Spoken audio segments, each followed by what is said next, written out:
दोबारा देख लेते हैं कंपोजिशन ऑफ द फंक्शन। जो लफ्ज़ है आपके पास, ये कंपोजिशन लफ्ज़ रेफ़र करते हैं किस चीज़ को, कम्बिनेशन। किस चीज़ की कम्बिनेशन? हमारे पास ये जो दो या दो से ज़्यादा फंक्शन होंगे, उन फंक्शन की जो कम्बिनेशन होती है उसे हम क्या कहते हैं, कंपोजिशन ऑफ द फंक्शन। हमारे पास एक फ़ंक्शन है एफ़ ऑफ़ एक्स और दूसरा फंक्शन आपके पास क्या है, जी ऑफ़ एक्स। अब कंपोजिशन से ये मुराद है कि एफ़ ऑफ़ एक्स का जो आउटपुट होगा वो जी ऑफ़ एक्स का क्या बन जाए, इनपुट बन जाए। उस वक्त इस तरह से हम फंक्शन को क्या करें, कंबाइन करें, तो उसको हम क्या कहते हैं, कंपोजिशन कहते हैं। दोबारा रिपीट करता हूँ, कंपोजिशन का मतलब आपके पास क्या होगा, कम्बिनेशन। किस चीज़ का कम्बिनेशन हम करेंगे, फंक्शन का करेंगे। किस तरह से करेंगे, दो फंक्शन, एक एफ़ ऑफ़ एक्स, दूसरा क्या, जी ऑफ़ एक्स। जब एफ़ ऑफ़ एक्स जो है आउटपुट जो है, इसका जो आउटपुट फंक्शन है, इस फंक्शन का जो आउटपुट है तो दूसरे फंक्शन का क्या बन जाए, इनपुट बन जाए, इस तरह से मिलाने को क्या कहते हैं, कंपोजिशन कहते हैं। हमने एक फ़ंक्शन दिया ए, एक सेट ए है, दूसरा सेट क्या है, बी। सेट ए से सेट बी पे हमने फंक्शन डिफ़ाइन किया एफ़, और इस फंक्शन ये जो एक्स है और इसकी जो डोमेन है आपके पास वो क्या आएगी, एक्स, और इसकी जो रेंज आ रही है वो आपके पास क्या आएगी, एफ़ ऑफ एक्स आ गई। ठीक है, तो यहाँ पर ये फंक्शन था एक्स और दूसरा फंक्शन आपके पास क्या था, एक फंक्शन था एफ़ ऑफ एक्स जो डिफ़ाइन था कहाँ से, ए से सेट बी के तरफ, और इसकी डोमेन जो थी वो क्या थी आपके पास, एक्स, तो ये बन गया एफ़ ऑफ एक्स। अगर इसकी डोमेन होती वाई तो ये बन जाता एफ़ ऑफ वाई। अगर इसकी डोमेन होती जेड तो ये बन जाता है एफ़ ऑफ जेड। यहाँ तक समझ आ गई, एक फ़ंक्शन है। अब हम इसको अगर छोड़ दें थोड़े टाइम के लिए, इसको अगर इग्नोर करें तो हमारे पास एक नया फंक्शन बन रहा है जो डिफ़ाइन हो रहा है किससे, सेट बी से सेट सी के ऊपर, और इस फंक्शन का नाम क्या है, जी वाला, जी फंक्शन है। ठीक है, अब ये जो फंक्शन आएगा वो होगा जी ऑफ़ एक्स। क्यों, हमें पता है अगर वाई डोमेन हो तो उसका होता है एफ़ ऑफ वाई, तो यहाँ पर एफ़ ऑफ एक्स डोमेन है तो ये फंक्शन क्या होगा, जी ऑफ एफ़ ऑफ एक्स आ जाएगी। ठीक है, तो इसको हम क्या कहेंगे, कंपोजिशन ऑफ द फंक्शन। कैसे, इसका इनपुट आपके पास ये था और ये इसका क्या था, आउटपुट था। अब इस फंक्शन के लिए जो आउटपुट, इसका आउटपुट है वो इसके लिए क्या है, आपके पास इनपुट है। समझ आ गई, इस फंक्शन का जो इनपुट था वो उसका आउटपुट ये था। अब ये जो है आउटपुट, इस फंक्शन का जो आउटपुट है ये किसी नए फंक्शन का क्या बन गया, इनपुट बन गया। इस तरह से फंक्शन कंबाइन हुए तो इसको हम क्या कहेंगे, कंपोजिशन ऑफ द फंक्शन। इसकी डोमेन एक्स थी तो ये बन गया एफ़ ऑफ एक्स। अब ये एफ़ ऑफ एक्स डोमेन बनी किसकी, जी की, तो ये बन जाएगा जी ऑफ एफ एक्स। तो इसको साइड करते हैं, ऐसे भी लिखते हैं जी सर्कल एफ़, ऐसे भी कहते हैं, और कुछ जी सर्कल एफ़ कहते हैं इसको। फिर इस तरह से अगर हमने दूसरा बनाना हो तो कोई फंक्शन लिया हमने, एक्स इसकी डोमेन आ गई, फंक्शन डिफ़ाइन कर लिए जी, तो ये बन जाएगा आपके पास क्या हो जाएगा, जी ऑफ एक्स। ये क्या बनेगा आपके पास, जी ऑफ एक्स। इसी से एक नया फंक्शन अगर कंबाइन करना चाहूँ जेड ऑफ एक्स के साथ, किसके साथ, कोई जेड है, जेड फंक्शन है, उसको फिर मैं कैसे लिखूँगा, उसकी डोमेन बनेगी जी ऑफ एक्स, तो ये फंक्शन बन जाएगा जेड ऑफ जी एक्स हो जाएगा। ठीक है, तो फिर इसको मैं कैसे लिखूँगा, जेड सर्कल जी लिखना पड़ेगा। यहाँ तक समझ आ गई बात, दोबारा रिपीट करना।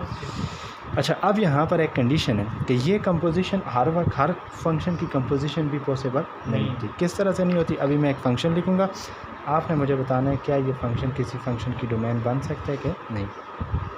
देखें 1 2 3 4 5 6 7 8, ठीक है, ये इसके साथ अटैच है, ये इसके साथ अटैच है, ये इसके साथ अटैच है और ये इसके साथ अटैच है। ठीक है, ये फ़ंक्शन बन गया, ये सेट ए था, ये सेट बी था, ये बन गया फंक्शन। यहाँ तक समझ आ गई, क्योंकि इसकी कंडीशन ये थी कि पहले सेट का कोई एलिमेंट खाली नहीं बचना चाहिए, कोई नहीं बच रहा, सब एसोसिएटेड है।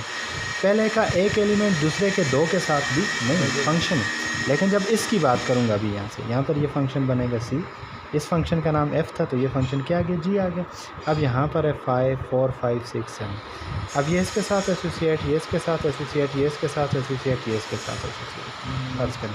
लेकिन ये तो पिछले के साथ एसोसिएट नहीं, हमें जो इनपुट मिल रहा है एक्चुअल में दोनों का इनपुट ये और ये इनपुट तो इसके साथ एसोसिएट ही नहीं है, तो फिर ये इसका इनपुट नहीं बन सकता।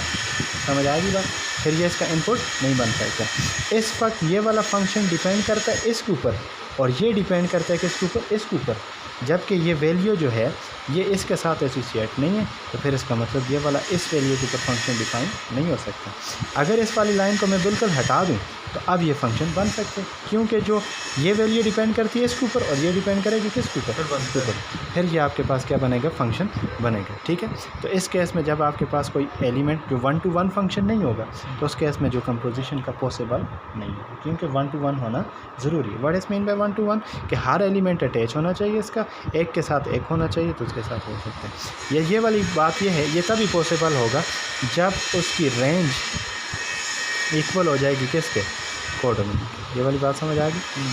Composition of function is only possible when range of the first function equal to the codomain. First function की रेंज और कोडोमेन क्या होगी, इक्वल, तब उसकी कंपोजिशन पॉसिबल होगी। क्लियर। अब एक क्वेश्चन ट्राई करते हैं इसका। F of x equal to x square plus 1 और g of x equal to आपके पास क्या 2 हमने फाइंड क्या करना है, f composition of f E find करना है, दूसरा हमने फाइंड करना है जी एफ एक्स फाइंड करना है। कितना फाइंड करना है, हमने 2 फाइंड करना है। तो सबसे पहले हम ये ट्राई करते हैं, फिर हम ये ट्राई करते हैं। पहली बात, फंक्शन पहला कौन सा है, एफ है, तो सबसे पहले लिखे जाने वाला फंक्शन क्या होगा, एफ ऑफ एक्स होगा, जो कि आपके पास है एक्स स्क्वायर प्लस 1। दोबारा रिपीट करें, यहाँ पर इसके लिए पहला एफ था, तो हमने क्या लिखा, एफ लिखा, F of x equal to x square plus 1। जिधर जिधर एक्स होगा उसको किसकी क्या करेंगे, इसकी जगह क्या लिखेंगे, जी एफ। एक्स को रिप्लेस करवाएंगे किसके साथ, जी ऑफ एक्स के साथ। क्लियर। तो यहाँ पर ये बन जाएगा F of G X equal to जिधर जिधर एक्स है उधर मैंने क्या लिखा, F of G X plus 1। ये स्क्वायर था तो ये इसको क्या आ गया, स्क्वायर है। ठीक है, ये बन जाएगा एफ जी एक्स। ठीक है, on the right side G of X किसकी इक्वल है, 2x के। इसको यहाँ पर सब्सिट्यूट करेंगे, 2x का स्क्वायर प्लस क्या हो गया 1। तो F G of x is equal to आपके पास क्या हो जाएगा, 2 का स्क्वायर 4x स्क्वायर प्लस 1। तो ये आ गया एफ कंपोजिशन जी। हाँ, अब आपने जी ऑफ एक्स अगर करना हो तो सबसे पहले कौन सा लिखना पड़ेगा, g of x. G of x is equal to क्या आपके पास 2x है। एक्स को रिप्लेस करेंगे किसके साथ, हमें क्या चाहिए, एफ़ चाहिए, इधर एक्स की जगह। तो यहाँ पर क्या लिखेंगे, g into f of x equal to जिधर जिधर एक्स नज़र आएगा उसकी जगह मैं क्या लिखूँगा, एफ ऑफ एक्स हो जाएगा। ठीक है, ये बन जाएगा जी एफ ऑफ एक्स। ठीक है, अब राइट साइड पर 2, एफ ऑफ एक्स किसके इक्वल था, एक्स स्क्वायर प्लस 1। यहाँ पर लिखा जाएगा एक्स स्क्वायर प्लस 1। तो ये बन जाएगा g of f x is equal to 2x square plus 1। समझ आ गई। अब ये किस तरह से इसको ग्राफिकल हम अगर देखना चाहें तो ये इस तरह से था। ये सारा फंक्शन 1 to 1 है, मैंने पहले से बता दिया 1 to 1 होना क्यों ज़रूरी है। ठीक है, समझ आ गई। यहाँ पर ए बी सी, ये आगे D E F G H I. पहले फंक्शन हमने डिफ़ाइन किया x था, ये एफ ऑफ एक्स डिफ़ाइन हुआ, x से एफ ऑफ एक्स, और इससे हम किसके ऊपर आए, F G of f x के ऊपर आए। ठीक है, इसकी डोमेन x, इसकी डोमेन एफ ऑफ एक्स, इस तरह से गए। रिवर्स में हम कैसे गए, ये था हमारे पास g of x, g f of x था, तो इसको उल्टा जब जाना पड़ा है तो हमें किस तरह से जाना पड़ेगा, पहले हम लेंगे x को लेंगे, फिर हमारे पास क्या हो जाएगा, जी ऑफ एक्स, और इसको पुट करेंगे तो क्या हो जाएगा, एफ ऑफ एक्स हो जाएगा। तो इस तरह से हम इसको कंपोजिशन किसी फंक्शन की फाइंड आउट कर सकते हैं। क्लियर। कोई और क्वेश्चन ट्राई करें, करवाना कोई, एक ट्रिग्नोमेट्रिक ट्राई कर लेते हैं। F of x equal to sine of x, trigonometric function f of x is equal to sine of x है, और g of x is equal to आपके पास क्या, 2x प्लस 3। कौन सा पार्ट किया जाए, एफ कंपोजिशन जी करूँ या जी कंपोजिशन एफ करूँ,